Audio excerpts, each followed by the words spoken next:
Ayan, nakaredy na yung ating tripe. And nagpakuluan na rin natin yung ating baka. Anong part ng baka to? Laman. Laman baka. Ayan, nilagay na ang mantika. Ayan guys, so today magluluto tayo ng kare-kareng baka. So ayan, naglagay na tayo ng mantika sa ating kawali.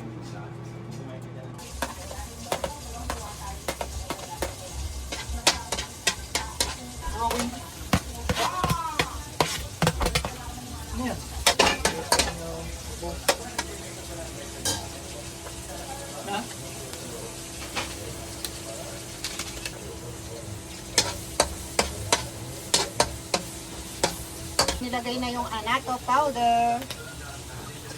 Then ilalagay na ang laman ng baka at saka yung tuwalya.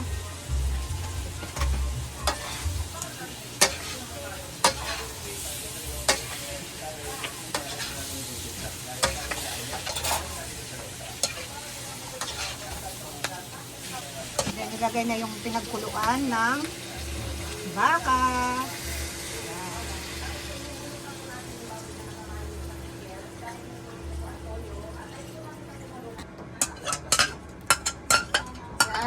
Ilalagay na natin yung peanut butter.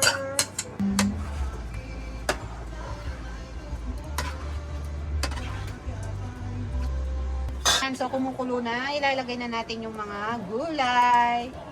Ayan yung talong at saka sitaw.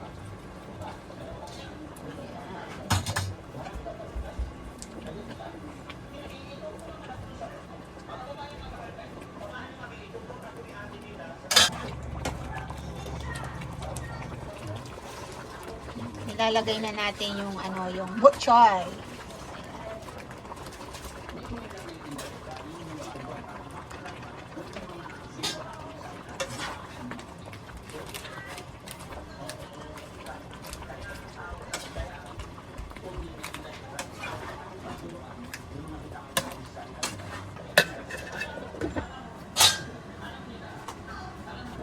Ayan, luto na ang ating kare-kareng baka at with tuwalya.